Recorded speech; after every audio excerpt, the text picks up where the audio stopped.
할렐루야. 오늘 하루도 하나님의 은혜가 함께하는 귀한 삶이 되기를 바랍니다. 우리가 때로는 혼돈이 되고 좀 아리송한 게 있잖아요.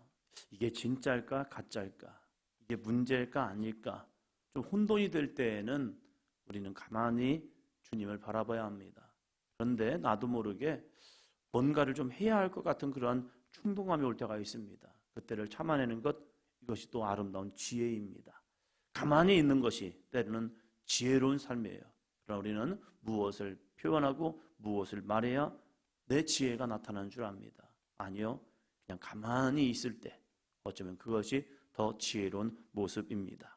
욥의 세 친구들의 모습을 보면요, 조금 더 기다려줬다면, 조금 더 침묵하고 있었다면, 조금 더 이 욥을 향해서 손을 그냥 잡아주고만 있었다면 더 아름다운 모습이 나타났을 거예요. 그렇다고 욥의 친구들의 말이 다 그러느냐? 아니에요. 다 그런 것은 아니에요. 그러나 이 첫 단추가 문제죠. 단추를 깰 때에 첫 단추를 잘못 깨면 모든 단추가 다 문제가 되는 거예요. 그러면 그 첫 단추만 빼고 나머지만 보면요, 중간만 보면 맞는 것 같아요. 근데 마지막이 문제였죠. 마지막 하나가 잘못 깨어졌네? 그러니까 이 모든 게 문제가 되는 거예요. 욥의 친구들의 고백을 보면 참 믿음 있는 말이고 은혜로운 말이고 우리가 그 삶대로 살아가야 합니다. 그것은 보편적인 진리입니다. 그러나 욥과는 방향성이 달랐다는 사실이에요. 그래서 이제 빌닷이 세 번째 이야기를 합니다. 25장입니다. 25장 2절입니다. 하나님은 주권과 위엄을 가지셨고 높은 곳에서 화평을 베푸시느니라. 아멘. 하나님에 대한 고백 맞습니다. 정답입니다. 옳습니다. 그래서 이 빌닷이 한 발 뒤로 빠집니다. 왜요? 욥이 친구들에게 그런 고백을 했거든요. 야, 나 좀 불쌍히 여겨줘. 왜 너희는 나를 그렇게 공격하느냐? 너희들이 무슨 마음으로, 어떤 마음으로 나를 공격하느냐? 그러지 마. 나 정말로 힘들어. 나 정말로 죽을 것 같아. 하나님, 내 생명을 좀 하나님이 거두셔 가시면 좋을 것 같습니다. 하면서 이 욥의 처지를 친구들에게 토로합니다. 그럴 때에 이 빌닷이 너 죄 있으니까 그랬던 거야 했던 친구들의 고백과 같이 쭉 밀고 가다가 이제 마지막에 욥에게 너가 죄인이야 라는 것을 한 발 뒤로 물러섭니다. 그러면서 이 악인이 형통하는 모습을 쭉 이야기했을 때 그것을 듣고 보니까 동의가 되는 거예요. 그렇지. 이 세상에는 우리가 알 수 없는 또 다른 길이 있는 거지. 우리가 안다라고 하지만 우리가 알지 못하는 그러한 상황과 형편과 여건과 길이 있단 말이에요. 근데 지금 욥이 가는 이 길을 우리가 다 알 수 있는 것이 아니겠구나라는 생각이 들어왔나 봐요. 그래서 이 빌닷이 그냥 이 짧은 말로서 마지막 말을 합니다. 하나님은 주권과 위엄을 가지셨고 높은 곳에서 화평을 베푸시느니라. 그래, 하나님은 주권이 있으시지. 하나님은 위엄하시지. 높은 곳에서 우리에게 화평을 베푸시지. 그 화평이 욥 너에게 있기를 원하노라 하면서 그 고백을 하고 있는 거예요. 4절 볼까요? 그런즉 하나님 앞에서 사람이 어찌 의롭다 하며 여자에게서 난 자가 어찌 깨끗하다 하랴. 네가 의롭다고 얘기하지만 그러나 욥아, 우리 한 가지는 잊지 말자. 하나님 앞에서 사람이 어찌 의롭다 하며 여자에게서 난 자가 어찌 깨끗하게 하겠느냐. 아무리 빛나는 달이라도 빛을 발하지 못하고 별도 빛나지 못한다. 우리가 의로움은 내려놓자. 어떻게 사람이 하나님 앞에서 하나님 내가 더 옳아요 라고 그렇게 할 수 있겠냐. 그것은 좀 내려놓자 하면서 권면의 말을 합니다. 그럴 때에 욥이 이제 대답을 합니다. 2절, 26장 2절입니다. 내가 힘없는 자를 참 잘도 도와주는구나. 기력 없는 팔을 참 잘도 구원하여 주는구나. 3절 4절이요. 지혜 없는 자를 참 잘도 가르치는구나. 큰 지식을 참 잘도 자랑하는구나. 내가 누구를 향하여 말하느냐? 누구의 정신이 내게서 나왔느냐? 도와달라 도와달라 도와달라 했지만 그렇게 도와주는 자는 없는 것 같습니다. 욥의 편이 없는 것 같아요. 그래서 욥이 친구들에게 나 좀 도와주려 했더니 이게 뭐야 이게 다들 하면서 욥의 친구들을 책망하고 있는 거죠. 지혜 없는 자를 참 잘도 가르치는구나. 이런 것들이 때로는 자기의 가르침이 되는 것이 아니라 자기를 힘들게 하고 있다는 사실입니다. 그러면서 이제 하나님의 위대하심과 하나님의 주권을 이욥도 찬양합니다. 하나님의 주권을 보면요 참 놀라운 일이죠. 어떻게 삼라 자연 만상을 통해서 이러한 일이 벌어질까? 이런 일이 벌어질까? 26장 8절입니다. 물을 빽빽한 구름에 싸시나 그 밑에 구름이 찢어지지 아니하느니라. 저도 어렸을 때 이 구름을 보면서 놀라운 일은 구름이 물을 머금고 하늘 위를 날아온다는 사실이에요. 멀리서 딱 보면 먹구름이 쫙 밀려오면 그 먹구름 속에서 물이 무지 떨어지는데 그 먹구름이 거기만 내리는 것이 아니라 내가 있는 지역으로도 밀려오고 그 밀려오는 모습을 가만히 보고 있으면 비가 쫙 뿌리고 있는 거예요. 남쪽에서 시작한 먹구름이 물이 쫙 떨리면서 온 한반도를 다 비 내리고 가는 거예요. 놀라운 일은 것이 태평양에서부터 올라온 이 태풍이 물을 그렇게 쏟아내면도 불구하고 육지를 그렇게 많이 지나면도 불구하고 그 비를 머금고 있는 그 구름과 구름대가요 비를 쫙 뿌리고 간다는 사실이에요. 아니 그 무거운 물방울이 그 무거운 물이 어떻게 하늘 위로 날아와서 그 온 대지를 적셔줄까? 그것만 보고 있어도 너무 놀라운 거예요. 어떻게 이런 일이 어떻게 세상에 이런 일이 벌어질까? 와, 그러면서 제 안의 고백은 한 가지입니다. 하나님 대단하십니다. 대단하십니다.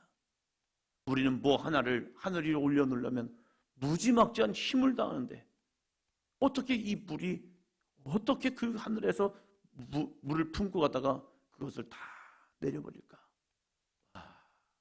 놀라운 일입니다. 10절이요. 수면에 경계를 그으시니 빛과 어둠이 함께 끝나는 곳이니라. 수면의 경계를 그으셔서 물은 여기까지 파도가 쳐고 치고 치고 와도 큰 태풍이 밀려와서 이 파도가 육지를 친다 할지라도 딱 거기까지만 딱 왔다가 다시 들어가고 왔다 들어가는, 그래서 이 땅에 침몰치 않게 하는 하나님의 은혜요.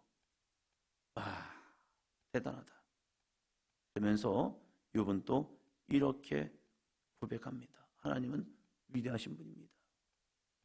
자신에게 지금 고난이 왔다 할지라도 그 고난 속에서 하나님을 부정하는 것이 아니라 욥은 하나님을 다시 인정하기 시작합니다.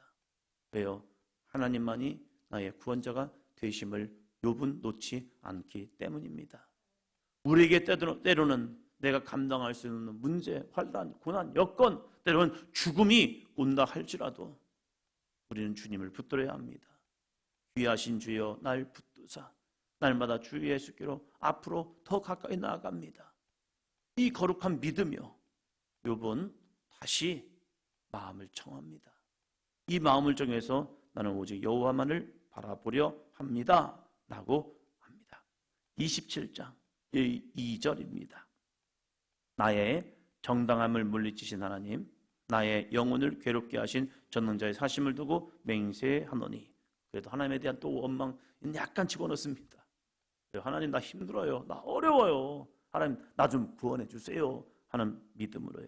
그러면서 이 욥이 이런 결단을 합니다. 우리에게도 이 결단이 있기 바랍니다. 27장 4절이요. 결코 내 입술이 불의를 말하지 아니하며 내 혀가 거짓을 말하지 아니하리라. 아멘. 우리는 욥을 이해할 수 있습니다. 얼마나 힘들면 그럴까? 얼마나 고통스러우면 하나님 앞에 이럴까? 얼마나 절망스러우면 그 의로운 욥이 하나님 앞에, 하나님, 나의 정당함을 물리치신 하나님, 나의 영혼을 괴롭게 하신 전능자의 사심을 두고 맹세합니다. 이렇게 표현을 할까? 얼마나 힘들면. 그럼에도 불구하고 욥은 다시 무엇부터요? 답니다. 입술부터. 할렐루야. 마음의 힘든 모습은 어쩔 수 없어요. 나도 모르게 마음은 요동친단 말이에요. 나도 모르게 마음에서 짜증나 라고 할 수 있어요. 나도 모르게 그런 마음이 밀려올 때가 있단 말이에요. 아무리 사랑하는 사람이라 할지라도, 아무리 좋아하는 일을 할지라도 어느 날은요, 하기 싫어, 힘들어, 미워 죽겠네, 이런 생각이 올 때가 있단 말이에요. 그런데 욥은요, 자신의 마음을 알아요. 내 마음을 내가 지키지 못한다는 것도 알아요. 그러나 한 가지는 또 깨닫습니다. 내 입술은 내가 지킬 수 있다. 쉬울까요? 어렵지요. 그러나 이 마음은 나도 모르게 순간 훅 왔다 가는 마음이 있어요. 그 마음이 왔다고 해서 그것을 내 입술로 표현할 것이냐? 그게 아니라는 거예요. 결코 내 입술이 불의를 말하지 아니하며 내 혀가 거짓을 말하지 아니하리라. 오늘 하루 입술을 지키시기 바랍니다.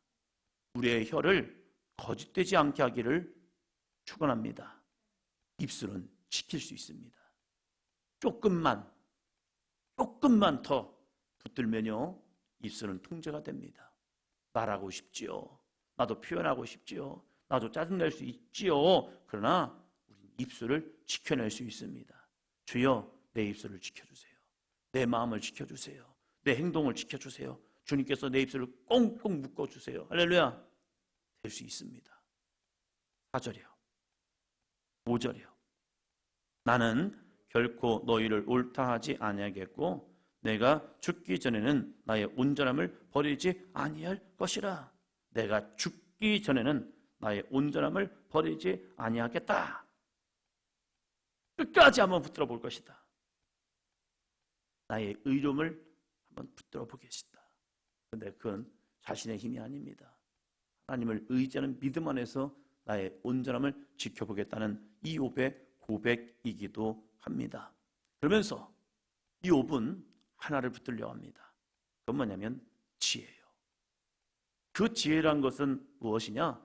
하나님을 신뢰할 수 있는 지혜, 하나님을 향한 온전한 믿음을 지키는 지혜, 이 지혜를 내가 붙들겠다 하면서 28장에서 지혜에 대해서 쭉 이야기하다가 지혜는 어떤 가치가 있느냐? 28장 18절입니다.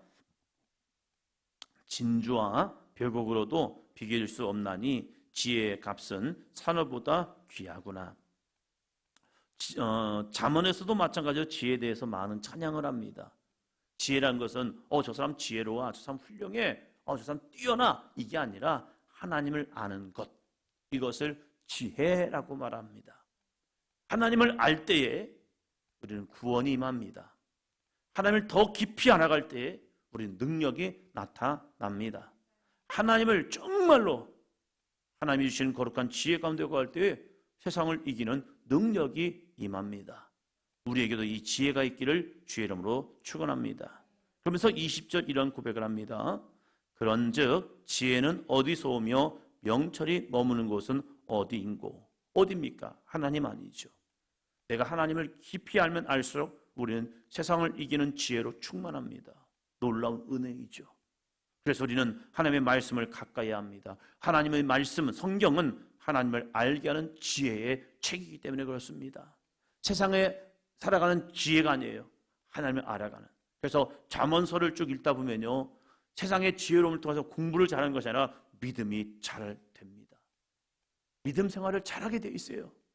그래서 그 사람을 향해 지혜로운 사람이라고 하는 거죠. 공부를 100점 맞았기 때문에 지혜로운 삶이 아니라 하나님을 알아가는 삶이 되기 때문에 지혜로운 거예요. 그래서 성경을 읽히는 거예요. 성경 읽었는데 애가 여전히 80점, 70점, 50점이네? 왜 그렇지? 그럴 수도 있어요. 그러나 성경을 알면 알수록 세상을 알아가는 것이 아니라 하나님을 알아감을 통하여 여호와를 경외하는 믿음이 생깁니다. 그래서 어려서부터 성경을 읽혀야 하는 거예요. 오늘 이 시대를 살아가는 우리들에게 하나님을 향한 믿음이 왜 잃어버렸느냐? 성경이 성도들의 손에서 놓쳐버렸기 때문에 그래요. 그렇기 때문에 어렵다는 것 때문에 성경 목사님이 설교해 주면 되는 거지 굳이 내가. 찬양은 참 많이 들어요. 그러나 성경을 우리들의 손에서 놓고 있다는 사실이에요. 그래서 함께 성경 통독하는 겁니다. 왜요? 성경은 우리에게 주시는 하나님의 말씀이기 때문입니다. 이 성경을 가까이 하시기를 바랍니다. 그러면서 이렇게 말합니다. 23절요. 하나님이 그 길을 아시며 있는 곳을 아시나니. 하나님이 다 아신대요. 그래서 우리는 하나님께 물어야 합니다. 기도에서 신통방통하게 즉각적인 하나님의 말씀도 있겠지만 성경은 우리에게 하나님의 말씀으로 주어졌습니다. 성경을 읽고 묵상하다 보면, 배우다 보면, 그것을 가르치다 보면, 지켜 행하다 보면 우리는 하나님의 거룩한 말씀을 알게 돼요. 성경이 주어져서 하나님의 말씀이 주어졌는데 또 다른 걸 추구한다는 것, 이것이 또 다른 잘못된 신앙이 될 수도 있어요. 그래서 모든 것은 성경의 길이 있다. 할렐루야. 그러면서 이욥이 이 지혜로운 하나님의 은혜를 찬양하면서 맞아요. 하나님만이 참된 지혜입니다. 내가 하나님의 지혜를 구합니다. 하나님 왜 나에게 이 고난이 왔는지 하나님께 물어보려 합니다. 좀 교만했었다가 다시 겸손한 모습으로 욥이 내려옵니다. 우리도 그럴 수 있어요. 때로는 힘들고 어려울 때 넘어질 때도 있죠. 그러나 주님을 붙들고 일어서야 하고요. 교만할 때 있죠. 그러나 이 교만 속에서 다시 겸손해져서 하나님을 다시 붙들고 하나님의 은혜 속에 나아가는 우리들의 삶이 되기를 주의 이름으로 축원합니다.